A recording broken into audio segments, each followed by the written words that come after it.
Samsung Galaxy A34 এবং A35 এর পরে এই A36 এর অবস্থা কিন্তু বেশ খানিকটা নড়বড়ে। বাজারে এত কম্পিটিশন যে এবার এই A36 কতটা সুবিধা করতে পারে সেটা নিয়ে কিন্তু বেশ সন্দেহ।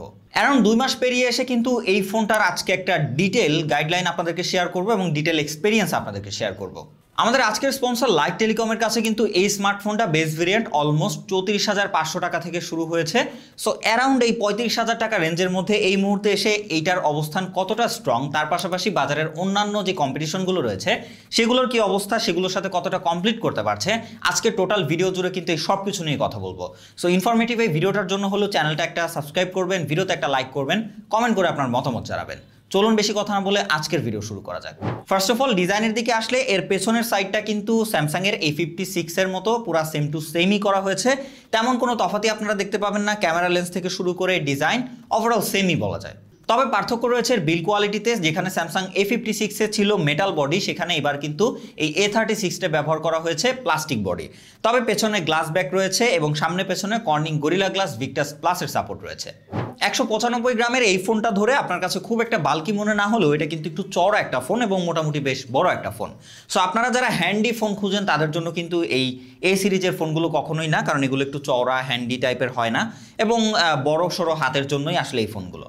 কিন্তু ফোনটাতে IP67 এর রেটিং রয়েছে। আমাদের কিন্তু এক্সপেকটেশন আরও একটু বেশি, কারণ এর থেকে অনেক কম বাজেটের ফোনও কিন্তু আমরা এখন IP68, IP69 দেখতে পাই। সেখানে IP67টা স্ট্যান্ডার্ড মেনটেন করে, তবে অবশ্যই বেশ ভালো বলা যাচ্ছে না। পোর্টস অ্যান্ড বাটন সব ঠিকই রয়েছে, 3.5mm মিসিং রয়েছে এবং air blaster secondary noise cancellation mic available. ডিসপ্লের দিকে আসলে এখানে কিন্তু আপনারা একটা 6.7 ইঞ্চির সুপার অ্যামোলেড ডিসপ্লে পেয়ে যাচ্ছেন, যেটাতে 120 হার্জ রিফ্রেশ রেট রয়েছে এবং এই ডিসপ্লেতে 1200 নিটস HBM এবং 1900 নিটস পিক ব্রাইটনেসের সাপোর্ট থাকছে। এই ডিসপ্লে আর স্যামসাং A56 এর ডিসপ্লে কিন্তু অলমোস্ট সিমিলার, তেমন কোনোই চেঞ্জ নাই। এটার কালার রিপ্রোডাকশন এবং কালার অ্যাকুরেসি কিন্তু যথেষ্ট ভালো, তার পাশাপাশি টাচ রেসপন্সিভও কিন্তু খুবই ভালো লেগেছে আমার কাছে এবং 120 FPS বেশ ফ্লুয়েন্ট একটা এক্সপিরিয়েন্স দিচ্ছিল। আমরা ম্যাক্সিমাম জায়গাতে এটা ব্যবহার করে বেশ ফ্লুয়েন্ট একটা এক্সপিরিয়েন্স পেয়েছি এবং এর ব্রাইটনেসও কিন্তু যথেষ্ট ভালো ছিল। ইনডোর আউটডোর কোনো জায়গাতেই আমাদের এর ভিজিবিলিটি নিয়ে তেমন কোনো প্রবলেমে পড়তে হয়নি। তবে হ্যাঁ, একটা ট্রিক্স এখানে রয়েছে, সেটা হচ্ছে যে এই ফোনটাতে কিন্তু আপনারা যখন ইউটিউবে ভিডিও দেখবেন তখনই HDR এর সাপোর্ট পাবেন, বাট নেটফ্লিক্স এবং অ্যামাজন প্রাইম এইসব টাইপের যেই সব জায়গাগুলো রয়েছে সেখানে কিন্তু আপনারা HDR এর সাপোর্ট পাচ্ছেন না, যেটা কিন্তু আবার এর বড় ভাই স্যামসাং A56 এ আপনারা পাবেন। তবে বেজেলের দিকে আসলে এটা কিন্তু সেই স্যামসাং এর A সিরিজকে ছাড়াতে পারে নাই, মানে বেজেলটা আপনারা মোটামুটি ওরকমই দেখতে পাবেন, চিনটা একটু বেশি মোটা আমার কাছে মনে হয়েছে। ফোনটিতে আপনারা ইন ডিসপ্লে ফিঙ্গারপ্রিন্ট হিসেবে একটা অপটিক্যাল সেন্সর পেয়ে যাচ্ছেন, যেটা মোটামুটি অ্যাকুরেট, তবে খুব একটা ফাস্টার বলা যাচ্ছে না। অ্যানিমেশনটা বেশ ভালোই ডিলে রয়েছে, আর একটু ফাস্টার হলে বেশ ভালো হতো। ফোনটি রেগুলার লাইফে ব্যবহার করে এর হেপটিক ফিডব্যাক খুব একটা প্রিমিয়াম এক্সপিরিয়েন্স আমাকে দিতে পারে নাই, অ্যাভারেজ বলবো আমি। তবে হ্যাঁ, এর ডুয়েল স্টেরিও স্পিকারটা বেশ ভালো লেগেছে আমার কাছে, যথেষ্ট লাউড এবং ক্লিয়ার রয়েছে, ডিস্টরশন খুব একটা পাইনি এবং ফুল সাউন্ডে উপরে এবং নিচে দুইটাতে কিন্তু আমরা অলমোস্ট সিমিলার একটা সাউন্ড আউটপুট পাবেন। অপারেটিং সিস্টেমের দিকে আসলে ফোনটাতে আপনারা আউট অফ দ্য বক্স এখানে One UI 7 পেয়ে যাবেন, যা বেস্ট অন অ্যান্ড্রয়েড 15 এবং এখানে কিন্তু স্যামসাং ক্লেম করছে 6 বছরের মেজর ওএস আপডেট দিবে, মানে আপনি এটা 15-এ পাচ্ছেন, 21 পর্যন্ত লেটেস্ট অ্যান্ড্রয়েডের সাথে ব্যবহার করতে পারবেন। সেই হিসেবে আমরা কিন্তু জোস ইউজার এক্সপিরিয়েন্স পেয়েছি। একটা মিড রেঞ্জের স্মার্টফোন হিসেবে এর UI এক্সপিরিয়েন্স আমি অবশ্যই টপের কাতারে রাখবো। আপনারা এখানে কোনো রকম বাগ ভালুকের দেখা পাবেন না, ল্যাগ, ফ্রেম ড্রপ এরকম দেখা পাবেন না। তবে হ্যাঁ, এইখানে UFS 2.2 এর স্টোরেজ সাপোর্ট রয়েছে, যেটা কিন্তু এই বাজেটে অবশ্যই একটু কমতি আমি বলবো। যেখানে আমরা 3.1 দেখতে পাই বা UFS 2.2 থাকলেও এর যে স্কোর সেটা কিন্তু আমরা অন্যান্য ফোনের থেকে অনেকটাই কম পেয়েছি। তবে মিড রেঞ্জ সিরিজের ফোনগুলোতে যেমন আমরা টুকটাক AI দেখতে পাই, এটাতেও কিন্তু আপনারা তেমনই দেখতে পাবেন। সার্কেল টু সার্চ, এছাড়াও হচ্ছে অবজেক্ট ইরেজার পেয়ে যাবেন গ্যালারিতে, এরকম টুকটাক AI ফিচার্সগুলো আপনারা এই ফোনটিতে ব্যবহার করতে পারবেন। পারফরমেন্সের দিকে গেলে এইবার কিন্তু স্যামসাং তাদের যে নিজস্ব এক্সিনস সেইটা থেকে সরে এসে আবার নিজস্ব স্ন্যাপড্রাগন বানিয়েছে। মানে কি বলবো ভাই, সরে আসলে একদমই সরে আসা উচিত, সেখানে তাদের আবার সেই নিজস্ব চিপ ঢুকায় দেওয়ার কোনো মানেই নাই। এখানে আপনারা স্ন্যাপড্রাগন 6 Gen 3 প্রসেসর পেয়ে যাচ্ছেন, তবে এইটা কিন্তু TSMC-র বিল্ড করা না, স্যামসাংয়ের নিজস্ব বিল্ড 6 Gen 3। তো ঘুরে ফিরে সেই একই কথা বলা যায়। তবে হ্যাঁ, এক্সিনোসের থেকে এইটার অপটিমাইজেশন আমি ডেফিনেটলি বেটার বলবো। সেক্ষেত্রে আমরা আন্ডারজু স্কোরে অ্যারাউন্ড 6,25,000-এর মতো স্কোর পেয়েছি। তার পাশাপাশি এইটার যে সিপিইউ থ্রটলিং টেস্ট, সেখানে আমরা 88%-এর মতো স্ট্যাবিলিটি দেখতে পেয়েছি। এই প্রসেসরটা কিন্তু স্ট্যাবিলিটির দিক থেকে মোটামুটি বেশ ভালো লেগেছে আমার কাছে, খুব একটা হিট জেনারেট জেনারেট করে না। আমরা হেভি ইউজ করেও এটা থেকে সর্বোচ্চ 38 ডিগ্রির উপরে কিন্তু টেম্পারেচার নিতে পারি নাই, মোটামুটি 1 ঘন্টার মতো পাবজি অথবা কল অফ ডিউটির মতো হেভি টাইটেল গেম খেলেও। তবে এখানে বলে রাখি যে এটা কিন্তু কোনো গেমিং ফোন না। প্রথমেই বলি যে এইটা দিয়ে যদি আপনারা পারফরমেন্স আউটপুট নিতে চান, সেক্ষেত্রে আপনারা রেগুলার লাইফ যে অ্যাপ্লিকেশনগুলো রয়েছে বা ব্রাউজিং রয়েছে, মাল্টিটাস্কিং রয়েছে, সেইখানে আপনারা ইজিলি ফ্লুয়েন্টলি এই ফোনটা ব্যবহার করতে পারবেন। তবে হ্যাঁ, যদি আপনি গেমিং করতে চান তাহলে কিন্তু এইটার থেকে এই বাজেটে অনেক বেটার অপশন রয়েছে। এইটা কোনোভাবে একটা গেমিং প্রসেসর না, আপনাকে সর্বোচ্চ লাইট একটা গেমিং এক্সপিরিয়েন্স দিয়ে থাকবে। সেক্ষেত্রে আমরা পাবজির কথা বলে এই ফোনটা আপনারা স্মুথ এক্সট্রিম, এইচডিআর এক্সট্রিম এবং আলট্রা এইচডিআর পর্যন্ত সাপোর্ট পাবেন। মানে মোটামুটি ম্যাক্স আউট গ্রাফিক্স পর্যন্ত আপনি 60 FPS এই ফোনটা দিয়ে পাবজি প্লে করতে পারবেন। তবে হ্যাঁ, সেটা অ্যাভারেজ একটা এক্সপিরিয়েন্স আমাকে দিয়েছে। আমরা এটা দিয়ে মোটামুটি 1 ঘন্টার মতো গেমিং করেছি। সেক্ষেত্রে আমরা এইটার ব্যাটারি ড্রেন হতে দেখেছি অলমোস্ট 17%-এর মতো, এবং এর যেই টেম্পারেচার সেটা আমরা দেখতে পেয়েছি 34 থেকে 38 ডিগ্রি পর্যন্ত যেতে। সো টেম্পারেচার কিন্তু খুব একটা বেশি যায়নি, এটা বেশ ভালো একটা ব্যাপার এই ফোনটির ক্ষেত্রে। তার পাশাপাশি যে ফ্রেম ড্রপ, এটা কিন্তু আমরা অ্যাকশন মোমেন্টে বেশ ভালোই দেখতে পেয়েছি, এবং সেটা অলমোস্ট 45-এর কাছাকাছি চলে আসছিল।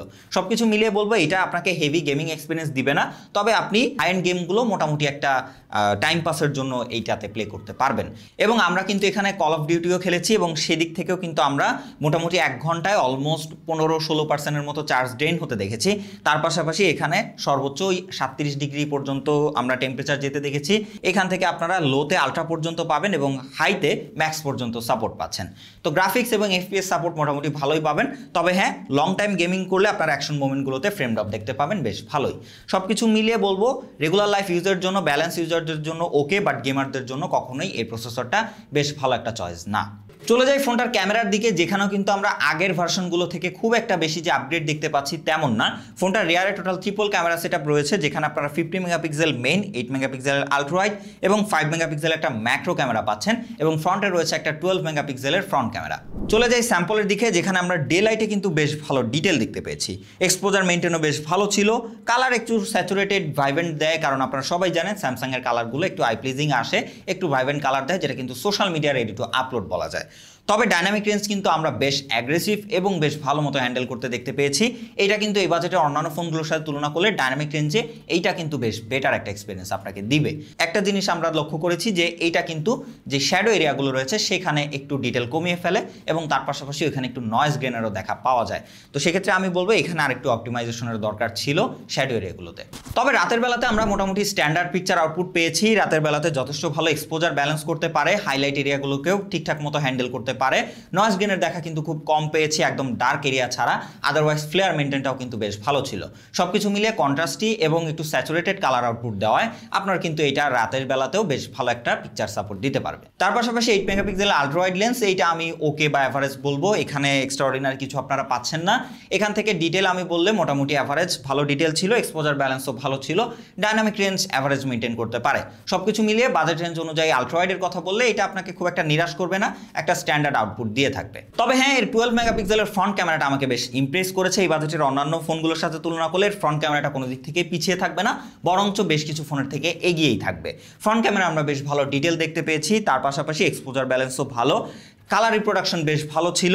অন্যান্য ফোনগুলোতে কিন্তু দেখতে পাবেন যে আপনারা স্কিনটাকে স্মুথ করে দেয়, একটু বিউটি করে দেয়, বাট এইটা ফেস কালারটাকে অ্যাজ ইট ইজ রাখতে পারে এবং একটু ব্রাইট করে। সবকিছু মিলিয়ে বেশ ভালো একটা এক্সপিরিয়েন্স পেয়েছি এর ফ্রন্ট ক্যামেরা থেকে। পোর্ট্রেটের দিকে গেলে এখানে দুঃখজনকভাবে বলতে হচ্ছে এই বাজেটের একটা ফোন থেকেও আপনারা কোনো রকম টেলিফটো লেন্স না থাকায় জাস্ট একটা ফোকাল লেন্থে আপনারা পোর্ট্রেট নিতে পারবেন। এখানে ডিজিটালিও 2x 3x এর কোনো অপশন নাই, এইটা বেশ দুঃখজনক একটা ব্যাপার। তবে এই একটা ফোকাল লেন্থ হলেও এখানে বেশ ভালো ডিটেল এক্সপোজার আমরা দেখতে পেয়েছি, কালার রিপ্রোডাকশনও বেশ ভালো, অ্যাজ ইট ইজ কালার দিয়ে থাকে, খুব একটা স্মুথ বা কালার বুস্ট করে না।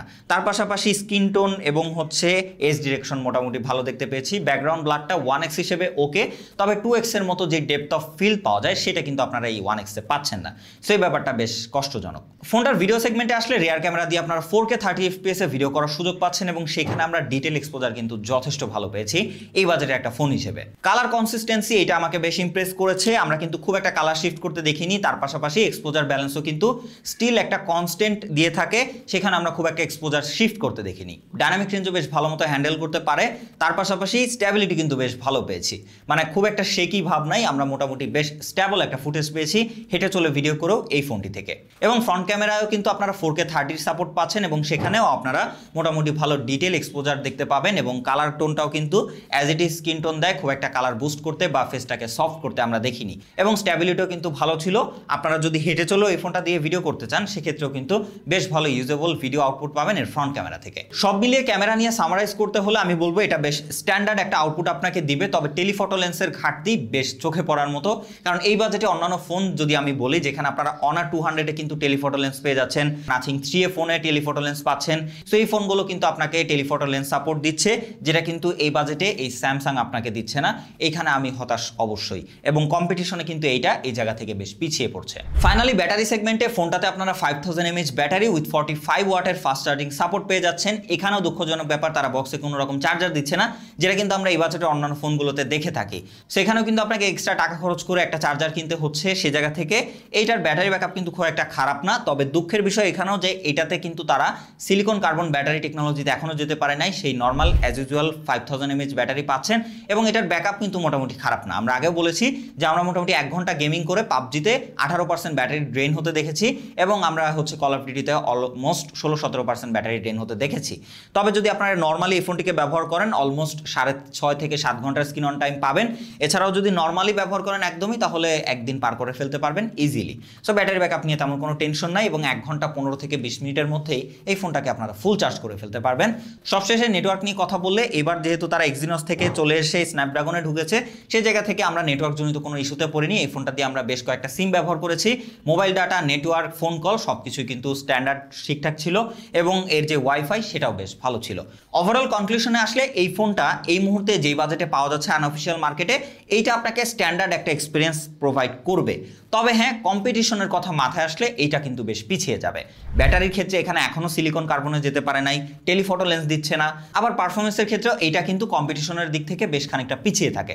সব কিছু মিলিয়ে অন্যান্য ফোনগুলোর কথা যদি আমি তুলনা করি, যেমন অনার 200-এ আপনারা পেয়ে যাচ্ছেন স্ন্যাপড্রাগন 7 Gen 3, আবার টেলিফটো লেন্স, আবার বেটার ব্যাটারি, আবার এখানে কিন্তু আপনাদের নাথিং 3 ফোনটাও রয়েছে, যেখানে আপনারা ভালো ইউজার এক্সপিরিয়েন্সের পাশাপাশি টেলিফটো লেন্স বা পারফরমেন্সের দিকেও এটা থেকে অনেকটা বেটার আউটপুট পাবেন। সবকিছু মিলিয়ে এই ফোনটা কম্পিটিশনের দিকে গেলে কিন্তু বেশ খানিকটা পিছিয়ে থাকবে। আমি বলবো 30 থেকে 32,000 টাকায় যদি প্রাইস চলে আসে, সেইটা স্যামসাং ডিভাইস হিসেবে বেশ ভালো একটা ডিল হবে। আদারওয়াইজ 35K এইটার ক্ষেত্রে একটু বেশি ওভার প্রাইস হয়ে যায়, এটা অবশ্যই আপনি মাথায় রাখবেন। আপনি যদি একদমই স্যামসাং লাভার না হয়ে থাকেন, তাহলে আমি অবশ্যই আপনাকে নাথিং 3 অনার 200 ফোনগুলোর দিকে যেতে বলবো। তবে যদি আপনি একদম স্যামসাং এর ফ্যানই হয়ে থাকেন এবং স্যামসাং ডিভাইসে নিতে চান এই বাজেটের মধ্যে, এটা একেবারে ফেলে দেওয়ার মতো না, আপনাকে মোটামুটি কিন্তু স্ট্যান্ডার্ড একটা এক্সপিরিয়েন্স শেয়ার করবে। সো আমাদের আজকের ভিডিও এই পর্যন্তই। আশা করি আপনি একদমই ক্লিয়ার। এই ভিডিওটি যদি আপনি ফুল দেখেন, এই ফোনটা আপনার নেওয়া উচিত হবে অথবা সুইচ করা উচিত হবে। সো আজকের ভিডিও পর্যন্ত, দেখা হচ্ছে নেক্সট কোনো ভিডিওতে। সেই পর্যন্ত খোদা হাফেজ।